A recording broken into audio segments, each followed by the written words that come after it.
Famille, un grand merci au professeur Nissim Laskouni qui fait un excellent boulot d'éveil de conscience de l'esprit panafricaniste. Est-ce que vous pouvez nous dire ce que représente Marcus Garvey pour le panafricanisme? Merci pour cette question. J'ai tendance à dire que mes parents m'ont donné la vie. Garvey m'a donné la vue.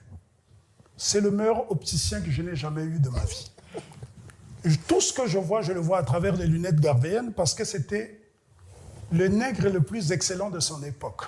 À une époque où les réseaux sociaux n'existaient pas, où la télévision n'existait pas, Garvey a créé la plus grande organisation des masses nègres de tous les temps, la UNIA, Universal Negro Improvement Association, qui voit le jour le 1er août 1914. Mais la date du 1er août 1914 pour les profanes, c'est la date de la commémoration du 80e anniversaire de l'abolition de l'esclavage dans les colonies britanniques. Donc Garvey étant propagandiste avant l'heure, qui attend le jour de la célébration de l'abolition de l'esclavage, où il y a un engouement, une fête populaire pour lancer un mouvement. Et c'est la meilleure façon d'attirer les gens. Ce mouvement que j'ai étudié depuis 1984, nous sommes en 2024, ça fait 40 ans, figurez-vous que c'est 11 millions d'adeptes.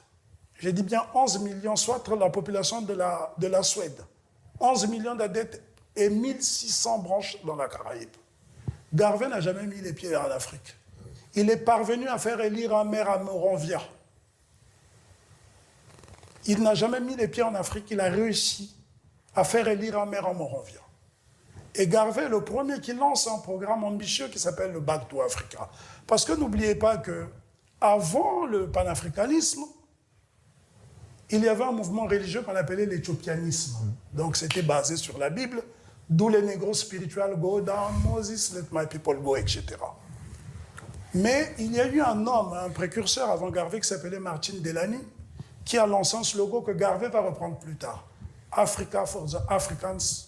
Et Garvey va rajouter at home and abroad. Donc l'Afrique aux Africains, à la maison et à l'extérieur. Donc il fait référence aux deux rives de l'Atlantique.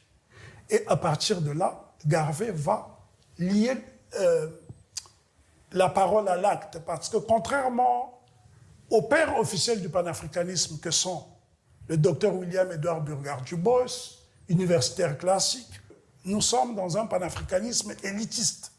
Tandis que Garvey met la masse dans la rue et lance une souscription populaire en créant 5 ans plus tard ce qu'on appelle la Black Star Line, qui est la compagnie maritime de l'Étoile Noire pour ramener les Africains désireux de rentrer en Afrique. Et donc Garvey était là en tant que promoteur de l'excellence. C'est pour cela que j'ai dit je suis là en tant que promoteur de l'Afrique coquette.